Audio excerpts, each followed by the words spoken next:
The chamber hummed with alien machinery, its crystalline walls pulsing with soft blue light. Ambassador Kethval stood before the row of cryogenic pods, his 4 arms clasped behind his back as he studied the sleeping forms within. After 3 centuries, the Galactic Council had finally reached a consensus. "Are you certain about this decision?" asked Nyxera, her chitinous exoskeleton gleaming under the chamber's glow. The humans were difficult to contain last time. Kethval's translator implant rendered his thoughtful hum into standard galactic. "Difficult, yes. But look around us, Counselor. The Devourers have consumed 47 systems in the past solar cycle. Our combined fleets can't slow them down." The irony wasn't lost on him. 300 years ago, the galaxy had united for the first time, not in peace, but in fear. Fear of humanity. These strange bipedal creatures from a backwater world called Earth had burst onto the galactic stage like wildfire. While other species had evolved specialized roles, the Vorthak as engineers, the Kalani as negotiators, the Zephyrians as strategists, humans had proven terrifyingly adaptable at everything. They were mediocre at individual tasks, but excelled at something far more dangerous. They never gave up. When their ships were destroyed, they built new ones from the wreckage. When their worlds were blockaded, they ate their enemies' food and breathed their atmosphere. When faced with impossible odds, they smiled and asked if anyone had a worse idea they could try instead. The galaxy had learned to fear human unpredictability when Captain Marcus Rodriguez had somehow convinced 3 separate alien fleets to destroy each other by pretending his damaged frigate was actually a cloaked dreadnought. The humans called it bluffing. The rest of the galaxy called it terrifying. So they had made a deal with Earth's government.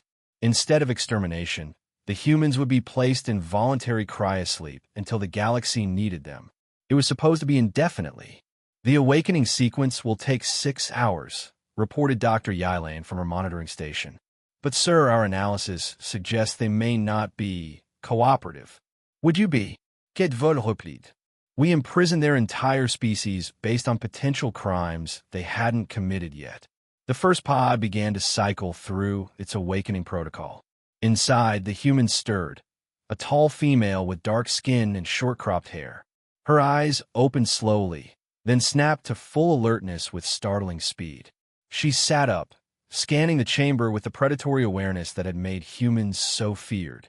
"Well," she said, her voice carrying easily across the chamber, "this is either a rescue or the worst way to start a Tuesday I've ever experienced." More pods were cycling now. A broad-shouldered male with scarred hands. A young woman with intricate tattoos covering her arms. An elderly man whose eyes held the weight of old battles. Each human assessed their situation with the same unsettling calm. The tattooed woman stretched and looked directly at Kethval. "Let me guess. You've got a problem you can't solve, and you need the crazy humans to bail you out?" "The Devourers," Kethval began carefully, "are consuming everything in their path. Our fleets can't adapt fast enough," interrupted the scarred male, already standing, "because you all specialize yourselves into corners. What's the tactical situation?" 47 systems lost, advancing on 3 fronts, consuming both organic and synthetic matter. Nyxera replied reluctantly. "Consuming synthetic matter?" The elderly human's eyes lit up with interest rather than fear. "That's new. Fascinating. Give us ships, crews, and complete tactical authority." "You can't to what?" The dark-skinned woman was now fully upright, and Kethval remembered why humans were so intimidating despite their modest size. "To trust the species you put in freezers because we were too good at solving problems?" The chamber fell silent except for the humming of more awakening pods. 20 humans, then 50, then 100. Each one taking in their situation with that peculiar human mixture of curiosity and determination. "Here's the deal," said the elderly human, apparently their spokesman. "Full pardons, complete autonomy. And when this is over, we discuss our people's future as equals, not prisoners." Kethval looked at the growing ranks of awakened humans, then at the tactical displays showing the Devourer advance. "Agreed," he